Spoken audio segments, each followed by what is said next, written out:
Hello, everybody, and welcome to the Atomic Salt Live Show. This is a weekly live show where we discuss everything in the tabletop hobby world.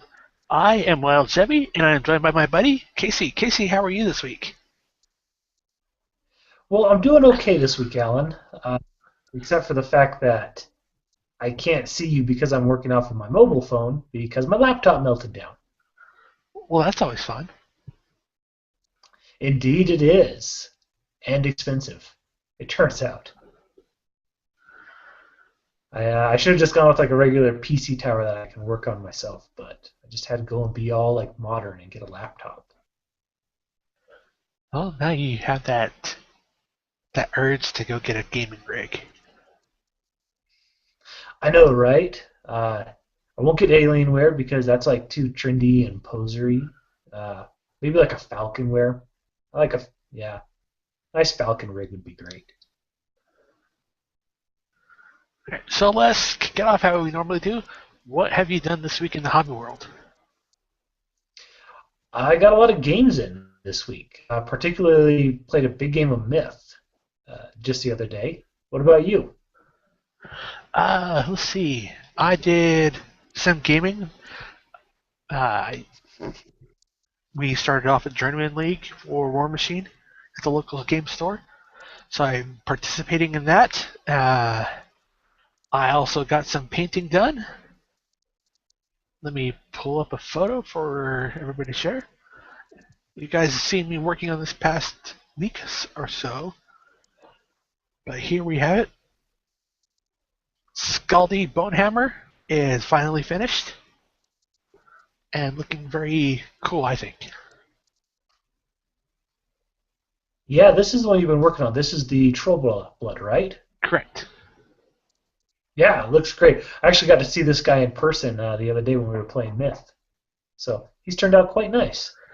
Yeah, I liked it. I went pushed some new techniques, some stuff I haven't done before, and I think it turned out pretty well. Unfortunately for me, that I do not get points for this as far as our Journeyman League goes, because I started this before it started, but I've got a whole faction to paint up and get points for. So now, is this one actually for you or is this for somebody else? This one is mine. Good deal. So one of those rare occasions where I got to paint something and I get to keep it. That's always nice. Yep. And Let you then, kind of whittle down your backlog a bit. yeah. Next up next, well, this after taking my painting break for so long, was a nice way to get all those kinks out. Now I can actually start working on commission stuff, get all that wiped off the table, and then start painting my own stuff again. Good deal. So let's talk about games we played. Yes, as you mentioned, we did play Myth this week, uh, Rules 2.0, and you invited your wife along. I did. I would like to say that both Rules 2.0 and my wife were a lot of fun to play with. No joke? Okay, whatever. So moving on. Well, that sucked. Kill. Anyways, so we had five of us. We had a full party. There was me, my wife, you, Brian, and Trevor. excuse me, who was our person? Trevor. So whatever. Trevor doesn't watch the show. We can badmouth him all we want. He sucks. So Yes, it he was was very interesting. I played the Archer once again. Um, we had the Spriggan and the Ratman, and then I forget what you guys were playing. my wife was playing the Apprentice, the lady version of it, and I was playing the Soldier. I would show you the models, but they're not actually painted. And I felt like that was going to be okay going into this because I'm like, oh yeah, nobody's been doing much. No, like everybody else was all totally painted, and we were the only two without painted models. I felt pretty lonely about that. Now, My wife liked it because she's like, I know which one is mine. It's easy to tell. And I'm just like, oh, I'm gonna have to tear a corner off of my hobbyist chick. well, now that you got that fancy airbrush, you can start painting up your stuff. Well, yeah, I had started actually working on all the bad guys first. I was gonna save the heroes, but maybe I should go about it the other way. You do a batch of one and you work on one hero, and then that way you don't bring yourself out on chain painting. That's a decent way to go about it, I think. So, anyways, we didn't actually play a mission. We just kind of start. We actually set the tiles or the mission cards aside, and we just started moving through tiles. Uh, and by tiles, I mean only two, because we started off on a small one and you know thrashed this small group of what are the small ones? Grubbers. Thrashed the grubbers right off the bat. Moved on to a big tile. Said, yeah, let's throw down two spawn layers. 5 people? Oh, wow, they spawned 9 apiece. And I guess we got to throw a hunting party in there, too. And it was, now to be fair, we made it through, but it was kind of a grind. Well, we did lose two characters, so that did make it a little bit more rough. To different things. We lost one person because Trevor had to go home, had to go spend time with the family. And then I died because nobody could heal me. No, you died because you died heroically. You went for the spawner and got mobbed. You know, and I don't mind because I died doing what the soldier is our tanking class. He's our big damage dealer. Has is really good at killing multiple enemies. Is really tough. And I was taking a lot of hits. I mean, most of you guys were taking like 2 hits here, 3 hits. I was averaging like 8 hits every time the darkness came around. But that's what I'm supposed to do. So I went down doing my job, and it kind of freed you guys up to kill the last spawn point and essentially mop everything up.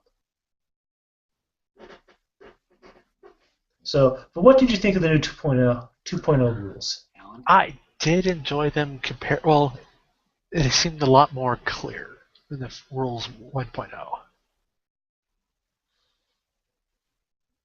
I have to agree. Uh, I've read through the rule manual once or twice, and then I printed it out, so we had a nice printed copy of it. And it is so much easier to explain what's happening now, and things are a lot more logical. So, obviously, a lot of work went into this by the guys at Merck, and I think that it's paid off. And I think they actually even brought in some outside help to help write their rules or write the manual.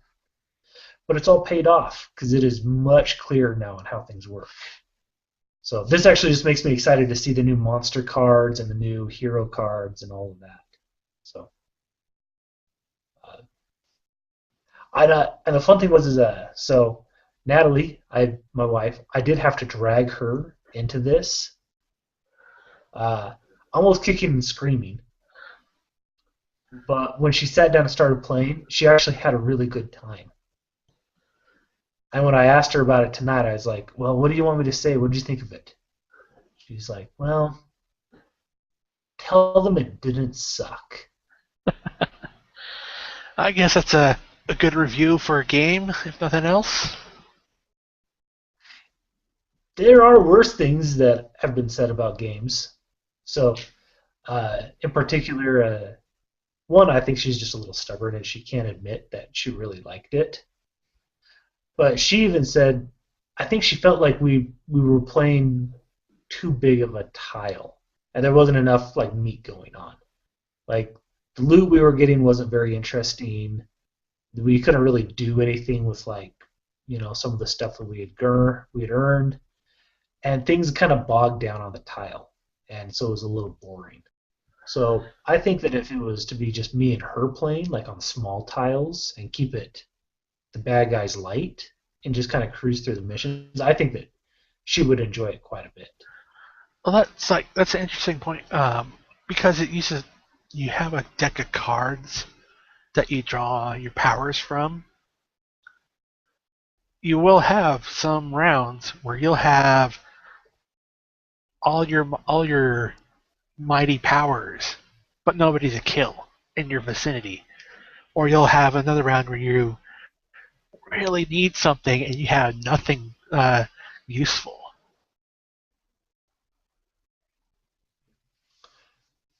Yeah, and I don't think that was it. I think what happened was, is, especially with these guys, is with 5 people, we spawned, we spawned 18 guys right off the bat.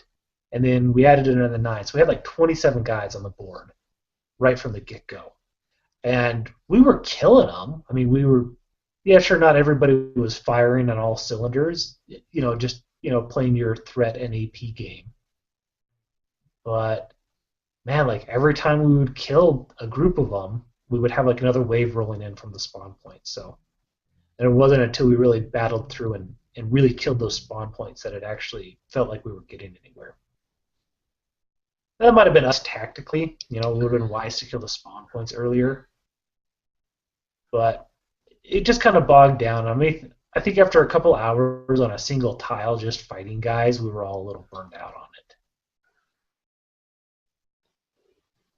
But that being said, she had a lot of fun with it. She actually kind of came to appreciate what her class did and what other classes did. So Yeah, well, families that game together stay together. this is very, very true. So, and she's a board game kind of person. Miniatures is kind of a newer thing for her, and I think so. One thing is that I always go back to is I always compare this game to Super Dungeon Explorer, and how I had kind of assumed this was going to be basically Super Dungeon Explorer with a different art style, but we know that's not true. Mostly in the way that, like, the AP, the darkness functions is a little different, and the deck of cards is different as well. But so there's quite a bit more depth to it. But that being said, I think that she actually liked that. She was saying how Super Dungeon Explorer, it can get kind of repetitive, because you have like your one move set that you do. And it changes a little bit as you add in gear and loot. But I think she actually liked the hand mechanism, how you never quite knew what you were going to be able to do, and the kind of games you were playing with it. So in this case, I think it worked out well. Yeah, it was very fun. We'll have to go through the campaign system and just explore Myth more and see what we can get ourselves into. Well, I think that that's where this game is really going to shine, is when you start getting into the campaign and start doing the missions. Because 40K and Infinity and a lot of other tabletop games like this, you can just play it where you just smash armies together, and that's okay for like the first little bit, but the games really get interesting once there's a bit of a story or a narrative or a goal that you're trying to accomplish on top of the rule set.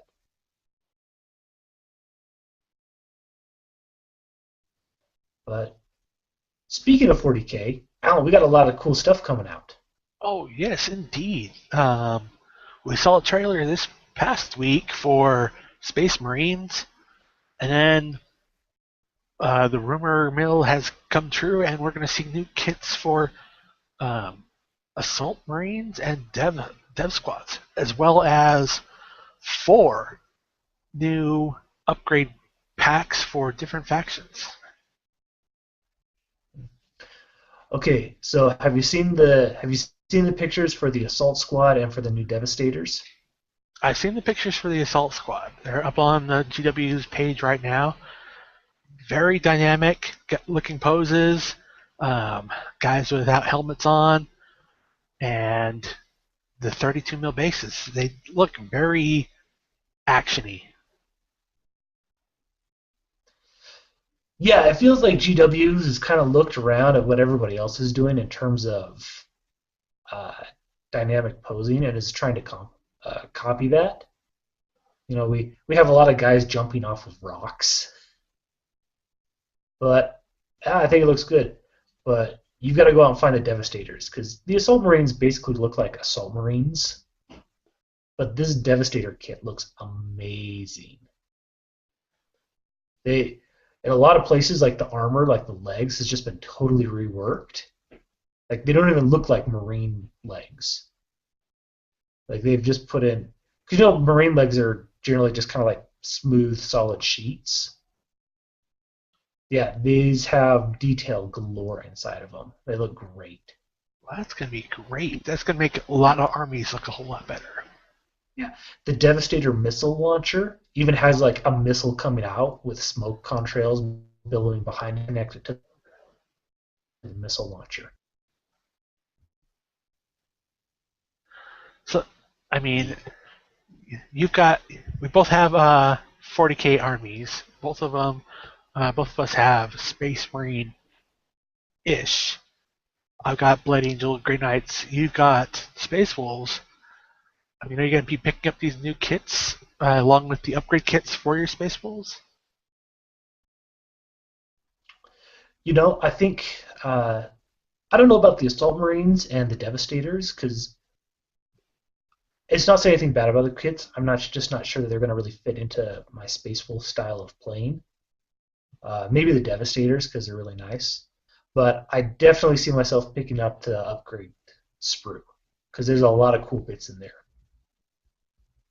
I would say I think the Ultramarine sprue is a little on the dull side, but it's still all cool stuff. But I definitely think the Blood Angels and the Space Wolves got the cool stuff. Although it also looks like we've got a lot of other stuff coming. We've got decal sheets, which I'm not sure anybody is really over the moon about. But we've also, or no, that was Forge World that's coming out with decal sheets. Never mind. I can't keep it straight anymore. But the Vanilla Space Marines, the Blood Angels, and it looks like the Dark Angels are all getting new starter sets. Have you seen that? No, not yet. Um, Yeah, the Blood Angels and your Vanilla Space Marines, or we'll just say Ultramarines, looks pretty much just like a tactical squad, a captain, and like a dreadnought of some kind. And that's kind of what the Blood Angels looks like as well. But the Dark Angels are getting what looks like a group of not Deathwing, Ravenwing. So it's like 3 or 4 Ravenwing bikes plus a land speeder for a starter kit. Now that could just be a new formation that they're running, but it looks pretty slick. that'd be pretty cool. I'm really interested to see how the new Space Marine Codex looks and what it adds to or detracts from compared to the last one. Yeah, we haven't had a whole lot of actual rumors about how that's changing. The only thing we've heard, like rumor wise, is that chapter tactics are still in, which I think is good because I think that was the best part of the last book. So, yeah, we're going to have to wait another couple weeks on that, but I was not really all that excited about this release, but I think that they were doing some really cool stuff. This is actually making me want to start an Ultramarine army. Well, there you go. Get yourself some 32 mil bases, and you'll be set. You'll have a very bluish army to trudge along the field. Hey, I play Tau, right? So I'm used to painting blue. And Forge World has released the Ultramarine Chapter Master, so Yeah, like when I kind of look at it is, in my mind, it really comes. There's only two Space Marine legions or chapters you'd be interested in. Well, unless you like assless chaps, and then you just have to go with Blood Angels. But it's got to be Ultramarines or Space Wolves because they're so diametrically opposed. One is a very straight-laced and buttoned-up group, and the other one is just we do what works and screw all y'all. So I'm having a hard time trying to decide if I want to continue with my Space Wolves or if I want to start over with my Ultramarines. Because the Ultramarine style is kind of boring to play, I think. Well, just the vanilla doesn't really appeal to me all that much. I know it's good and powerful, but it's not very unique. Well, But I think the problem with everything just Ultramarines in general is since it's the Space Marine Codex, and Ultramarines are pretty much the Codex in that, or that the army in that Codex. You could play your army very many different ways, or a smattering of everything, and you don't have that synergy like you do with like Blood Angels, uh, Dark Angels, and uh, Space Wolves, where they have that uniqueness to them. yeah, yeah. No, I think you're right. And aesthetically, everything will work with Ultramarines because they're kind of the default standard. So everything will look good with them. I mean, they'll be able to use anything you want. So it's just trying to reconcile myself in that play style. So whereas the Space Wolves, I like to, I can play it very, very fluffy. But on the flip side, you can also get extremely fluffy because I mean, gosh, but the Ultramarine chapter, like they've named almost every Marine in there. I think, so it was really easy to say, well, I'm doing the second squad of the fourth company. Their sergeant's name is this, and there's this guy, and they all have big backstories. So there's a lot of fluff to cut your teeth on there. Whereas Space Wolves, you kind of get to make it up. So I don't know. You see why I'm so torn. Well, then, but and I mean that's 40K, so that's your plastic crack that you can get into, and then you have other games like Infinity that just have new releases for your Steel Phalanx. So that's metal crack you have to deal with. Actually, no, I don't have to deal with that crack. What do you mean? Uh, If you guys haven't seen it yet, they showed previews this week of the two or the I guess they're just basically left, right? Or are they still Phalanx? well, Steel Phalanx is a sectoral of a left, so you'll be able to run them in either vanilla left or in Yeah, SP. Scylla and Dracos. Is that correct? Drakios, Drakios. Dracos. Here we have a You got lovely photo. We have Skyla with who's a hacker with some interesting specs. Looks like she's in a mid hack. We have Drakios sporting a interesting package, and then two Palbots. Looks like. So, what are your thoughts on these, Casey? Oh my gosh, Alan. Okay, so here's a problem. In this hobby, things we tend to be very binary. We say that either things are amazing or we say that they suck. And I personally get really turned off when people just say it just sucks. But because I feel like they're not really judging it, they're just having kind of that binary reaction. But I gotta say that I think that these ones suck. Suck as in the rules, the art style, the pose. How would what's not doing it for you? Okay, so rules wise, we don't know anything about these guys, or this guy and this girl, and these robots. Them, we'll say. So we can't really comment on the rules. However, I think that the posing on them, I mean, art style wise, this fits in fairly well with the rest of Steel Phalanx. But, well, shoot, let's just break it down. First, uh, the bots by themselves, the Dakini tech bots, those look fine. They're a bikini. They're nothing new. They're slightly upgraded. They look nice. I'm great with those. Putting those aside, let's start with Drakios, who's for some reason sporting a major boner. I don't get why they put that in there. Maybe that's like them saying, well, you can't say that we just objectify women anymore. I mean, yeah, he's not sure if it's just the sculpt or how it got painted, but yes, he does look to have a stuffed cod piece.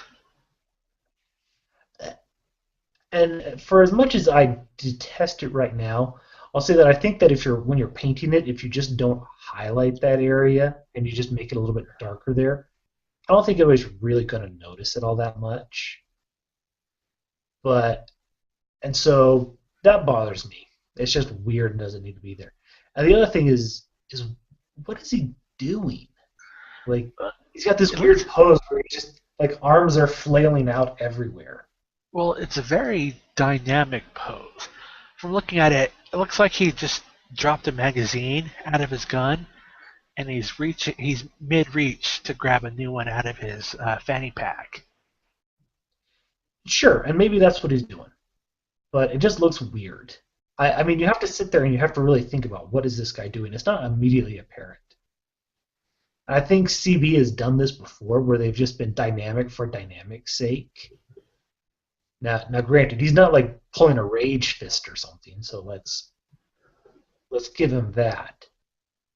But at the same time, all they had to do was just put him in a standard shooting position, and he would have been a great looking model. So he just like it feels like nobody took a look at like the full 360 of this guy. Like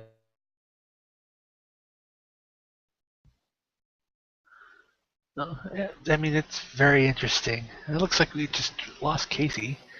Um, yes, they're very interesting sculpts, to say the least.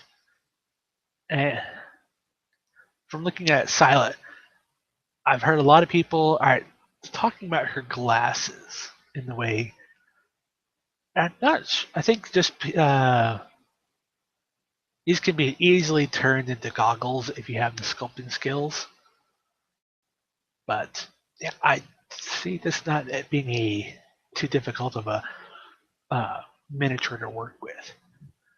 They're very dynamic, as it were.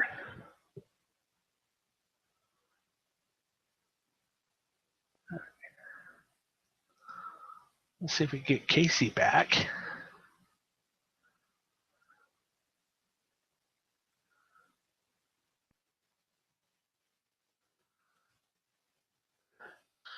But in other news for Infinity, we do have a few things coming down the line. We have uh, the Human Sphere for N3. The trailer for this released this week. It's interesting to say the least because we've heard before Paradiso and Human Sphere weren't going to be touched.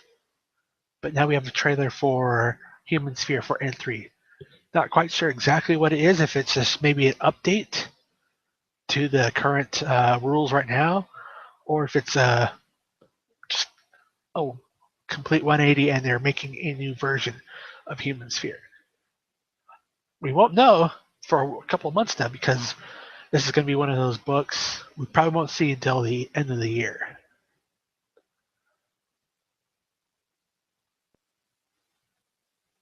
And also, we do have a few new terrain packs coming out from Infinity.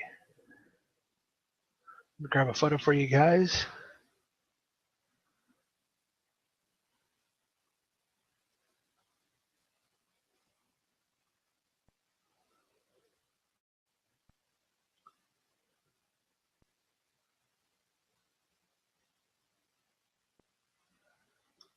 Here we have the Hephaestus scenery pack. If any of you are familiar with the scenery packs from Operation Ice Storm, this is the same similar cardboard style, but this is more an Aleph version. of scenery Hey, packs. Hey, there he is. Well, you so must have gotten disconnected with your rant about Scylla. actually, like I went on for a while. I don't know where we dropped out. Anyways, her pose is stupid. She looks off balance with her arms, and the glasses suck. Which so there we go. Moving on. Oh, you're talking about the new terrain. Yes, the new terrain packs. Okay, tell me about them. I believe it's called Hephaestus. It's the same similar terrain packs we saw with Operation Ice Storm, as far as what they're made out of, but these are very much in the way of an Aleph color scheme. You've got uh, turquoise, purple, that off-white purplish color, and it's brand new scenery pack. So if you're bored with Operation Ice Storm, you've got this new pack coming out. Yeah. Now, do you remember what the size was of the terrain on Operation Ice Storm? It's a little under 2 by 3. It's not exactly. I think it's all in metric. Yeah. So the only thing I remember, and this is, I think they look great. I love the way they look, and I think that they'll blend in well with the Operation Ice Storm stuff. Is it's a little undersized if you want to play like a full 4x4 game. That's the only thing I have against it. It's not much, but I think that if you wanted to build a table at your house, I would get two of these things, stick them together, kind of like glue them down, and you have a perfect playable board.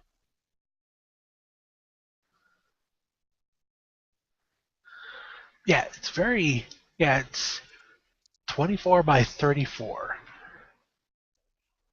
So just a little bit short of a regular table size. Yeah, so you could stick two or three of them together, and it would look fine, but and you'd be close. But I think they look great, and I think that it would be really cool to take some of these and kind of take like some Mod Podge and some spray adhesive and lock it all down to a table and make it into like a permanent type table. Yeah, indeed. That would be So, real great. and then I think a lot of like your laser cut terrain, especially like the sharp mounted laser stuff, I think would look really sharp on top of these tables or on top of these mats. Yeah, especially the rounded edge buildings. Ooh, yeah. So for anybody who doesn't know, Shark Metal Laser does laser cut MDF. They've actually figured out a way to do curved surfaces. It's called the Retro Future line, so you should go check them out. Indeed. And then the last thing we were talking about while you were disconnected was the trailer we saw for the Human Sphere. Ooh, okay. What do you think about that? I, it's interesting because we've heard before that Human Sphere Operation Paradiso were going to be left alone as far as books go, so you wouldn't have to replace them. But now we've got this new trailer coming out saying Human Sphere. So, and some stuff is saying that there's going to be some updated units, um, uh, different sectorials listed in there. So it's very interesting that we have this brand new book coming out in the future that shouldn't be replacing an old book. So let me just start by saying that I'm one of those people who has always firmly been in the camp of Human Sphere and Paradiso, at least the rules for them, should have been wrapped into the N3 book, simply for simplicity's sake. And now, I understand Corvus Belli's argument for not doing it, and that's my right. It's their company, not mine. But you're right, they were pretty clear on that they didn't want to invalidate Human Sphere and Paradiso. Are you still there? Yes. And so that means really one of two things happened. Either one, they were planning on doing this all along, and so they were kind of phrasing things and they weren't totally upfront with us, a few months ago that they were going to be doing this, or N3 dropped and they really just looked around and said, "Oh my gosh, we were wrong, and we really do need to redo these books and put them together." Well, I'm not even And sure so, if Operation Paradiso and Human Sphere are even available to purchase anymore. yes, they I believe are. they're. Are You, they? you can still buy them. Okay. So, which leads me to believe that this book is imminent. Like, I wouldn't be surprised if we at least, saw a prototype of it at Gen Con. Because they wouldn't go put in an announcement like this because until right before the book is going to drop, because otherwise they're going to tank their sales of those two books. Um, but yeah, either way, I would really appreciate some communication. And Corbin's Billy's always been really good about communicating what they're thinking and what they're up to. And I would really like to see what germinated the idea for this. Like, how far back were they thinking about doing this? So, and the nice thing is Corvus Belli is close enough to their fans that I think we'll get an answer from them. Well, I mean, as you just said, I mean they're getting ready to put out. They're putting out a FAQ for ITS, but now they've got um,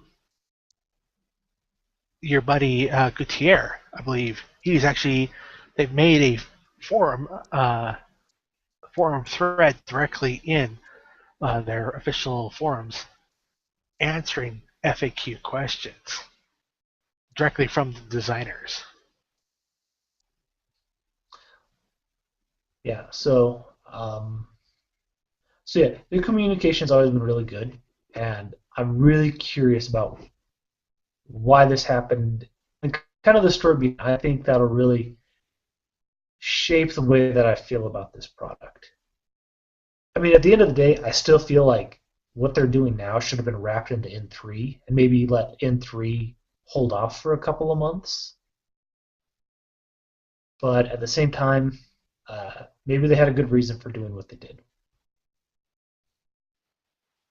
But it's something. Hopefully, we'll see more information coming as we've seen before. When they dropped their forums, there was a huge outcry from the community, and they brought back the forums. So if there's a huge outcry from the community over this, maybe we'll see something official from them about what's going on with this N3 version of Human Sphere.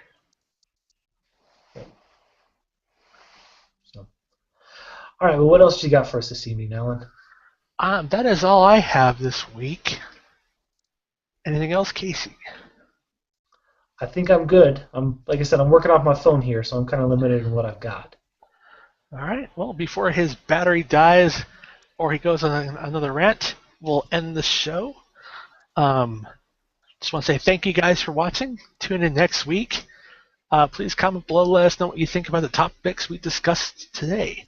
Like this video, share it with your friends, and subscribe to see more. Casey, anything else?